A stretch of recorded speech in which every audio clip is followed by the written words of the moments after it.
Welcome to Blackchapel Kitchen, and today I'm going to be making a lovely baked cheesecake.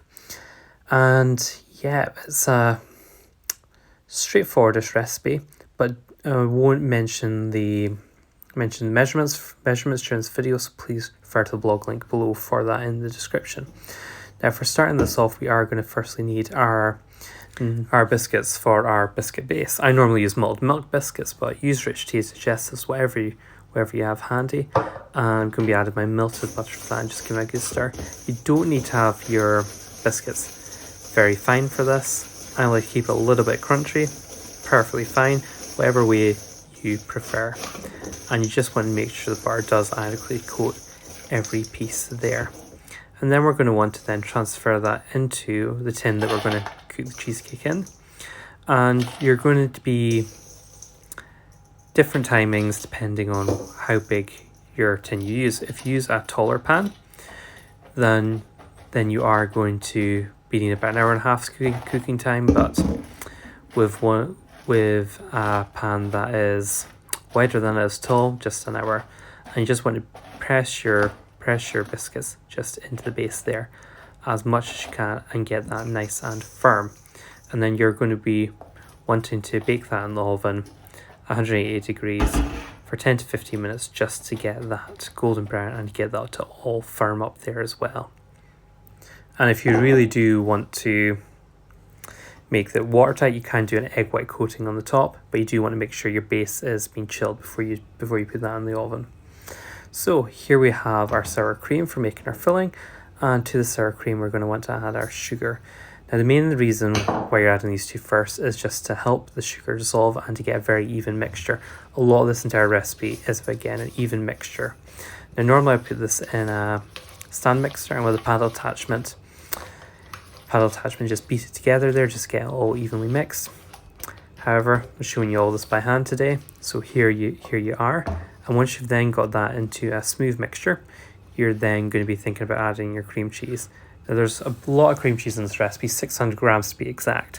So you're going to want to add that in little by little by little, and to mix it all together.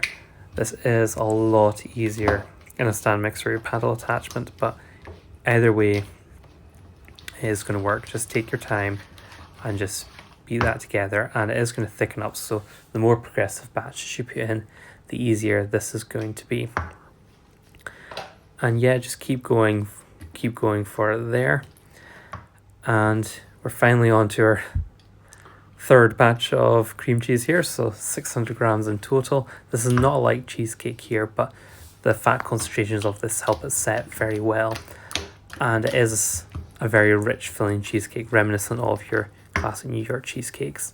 We're then going to want to take our eggs, which we've beaten, and that's a mixture of our egg yolks and some of our whole eggs as well. Full details in the recipe. And we're going to want to then add that into our mixture there. And yet again, take your time, get everything mixed evenly. You very much want what we call a homogeneous mix. So yeah, no lumps, just a very, very smooth mixture. Yes, take your time. And this is me just wanting to prove to you guys that you can do this by hand and how smooth you do want it to be, and even as well.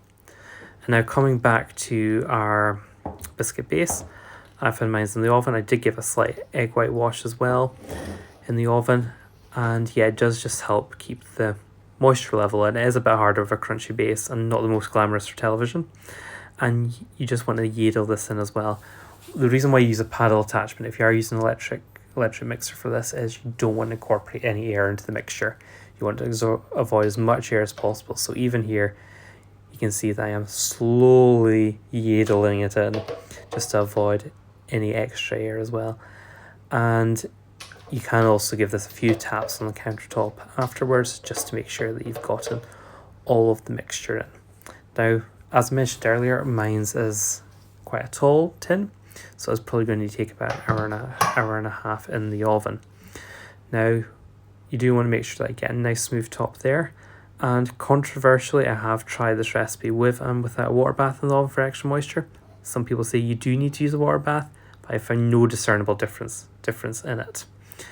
So So I would just say avoid the extra hassle, avoid the risk of getting a burn as well from having boiling water in the oven.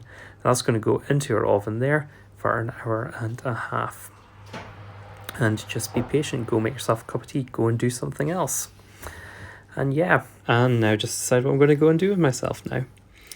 After an hour and a half, you want to open the oven door for 1 minute, turn off the oven, then return it to the oven. But you do want to do a slight willow test at first there, just to make sure that it has set.